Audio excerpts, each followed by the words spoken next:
Victoria inherited the throne of England from her uncle William IV in 1837, she had no way of knowing how sweeping the changes would be on both sides of the Atlantic during her reign that lasted until her death in 1901. We know this long period now as the Victorian era, and I could think of no better place to start this series than right here at the Conrad Caldwell House Museum in Louisville, Kentucky. This is one of the most extensive preserved Victorian neighborhoods in the whole country, and the Conrad Caldwell House is the crown jewel of it. These sweeping changes included what and how people drank. When the Victorian era began, one of the preferred ways to experience distilled spirits was the same way it had been for more than a century, in a communal, flowing bowl of punch. There was a long learning curve to the nice, aged, mellow, sippable distilled spirits that we have today, and the results could be mixed, but when they were combined with things like sugar, citrus, spices, and water, no one was left feeling lacking, at least not on the night of. But as the Victorian era progressed, the pace of life quickened, and it wasn't long before the habits of the 18th century were only a memory. The communal flowing bowl of punch wouldn't disappear overnight, and in fact, by the middle of the century, bartenders' manuals might include a recipe for a bowl of punch right next to something else called punch, but was an individual portion, much more like we today in the 21st century might apply the broad term cocktail. For them, cocktail was a much narrower term, though. Now, my fascination with mixology started the same way a lot of people's did, with the mystique of prohibition and the glamour of classic Hollywood. The Martini and the Manhattan were natural starting points. But I started to feel like I was missing something. I was most drawn to the Victorian period. And so, armed with a copy of Jerry Thomas's original Bartender's Manual from 1862 and David Wondrich's wonderful work Imbibe to help me make sense of what these ingredients were he was talking about, I discovered a whole new form of mixology with a very different character. And the more I worked on it and the more I experimented with it, the more it seemed right. And so that's what we're going to explore on this show. The mixology that came before what we think of as the classic era. So the natural starting place here again is the Martini, but not how it wound up in the classic era, but how it started in the Victorian era. So, for the first time, come and join me in the Victorian barroom.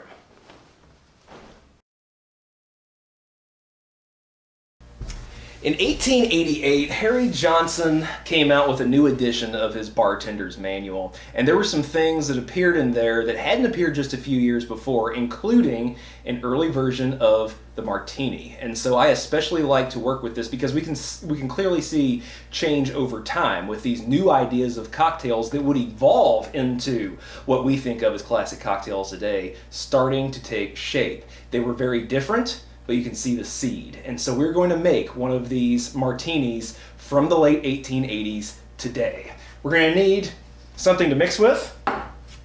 Right off the bat, we're going to fill it with a couple of ice cubes. Not going to clutter ourselves too much. 2 or 3 dashes of gum syrup. If you don't have gum syrup, it's okay. Simple will do just fine.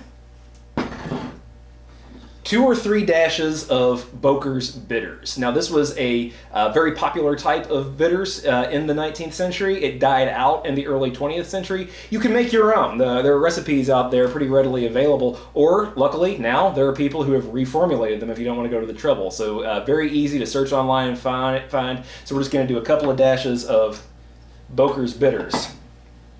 A dash of Curacao. Now, the Curacao was not like what we think of today. The Curacao that they were using is more like a Grand Marnier. So it's not going to be a bad beverage if you use a modern Curacao, but you're really not going to be hitting as close as you could to that 1880s flavor. So we're going to give us a good dash of that. An ounce, they call it half a wine glass. So for them, a wine glass is just 2 ounces. What we think of as a wine glass, they would probably call it a goblet. But an ounce of gin. And we're going to be using the Ransom Old Tom Gin today. This is the work of author David Wondrich. And anybody who has gotten into the history of alcohol or mixology or anything in practically the past 20 years now has been helped out immensely by David Wondrich. He, even if you don't want to agree with his research, he gives you a great base, a great jumping off point, and it's just a gift to anybody who is exploring this today. And he helped to develop the Ransom Old Tom Gin to be like the Old Tom gins were that they were using in the 19th century. So for this cocktail, this works perfectly, even held up against other Old Tom gins that were out there. You do not want to use London Dry necessarily. As Wondrich points out, you were midway through the 1890s before London Dry gin became the primary gin that was being used in the United States based on import records. So you're going to get a lot closer to what was happening in the 1880s if you use this Ransom Old Tom gin. I'm going to use a tablespoon to be extra precise today. I just found out that this is not unacceptable. I thought I was just being very low rent by doing this, but apparently I'm not the only one. 2 tablespoons is 1 ounce. And this is one cocktail that I find I cannot eyeball. I can't just play with it. If I don't mix this one exactly, it doesn't come out right. It's not very palatable. If I do it exactly, it's very nice. So we're going to do 2 tablespoons of our Old Tom gin.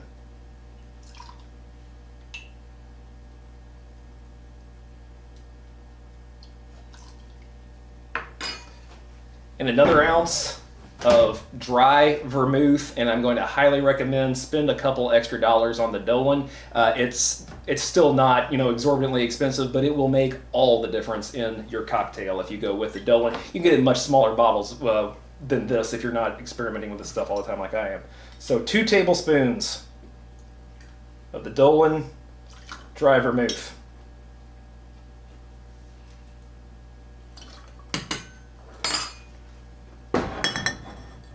We're going to stir it up. Just get it nice and combined and as chilled as you can.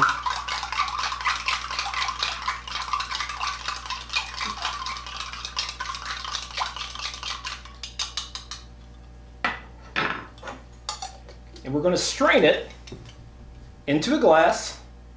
Any small tumbler or bar glass will do for this drink. It's not a large cocktail.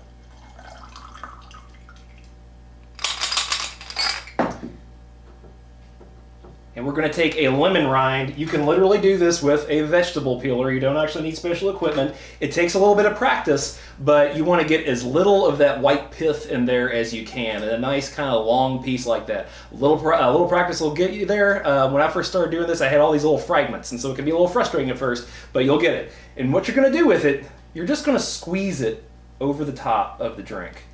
You're not even going to leave it there.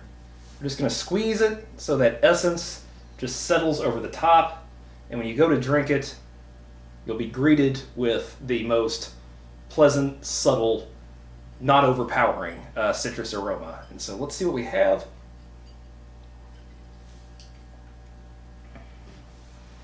Almost nothing like a martini that we have now, but you can see where the seed is. It is very rich, it's very wet, it's not dry at all. It's a lot like a lot of things the Victorians like to consume. It's a little sweeter, it's a little richer, it'll fill you up more than a modern martini.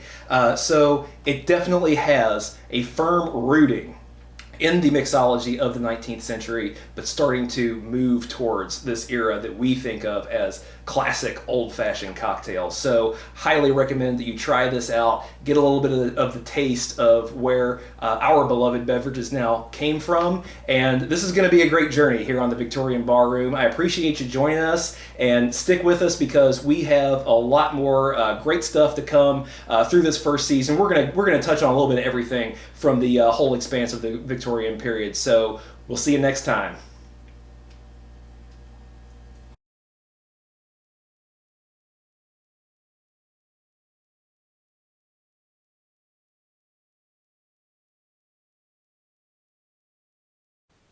Thanks for joining us today. We have a blast making these episodes, but they do take a lot of time and resources. And as the Victorians showed us, time is money. So if you might feel moved to show us some support, check that description down below to see how you might be able to do that. We sure would appreciate it. Also, don't forget to click subscribe and that bell icon to keep up with what we're doing right here on the Victorian Barroom.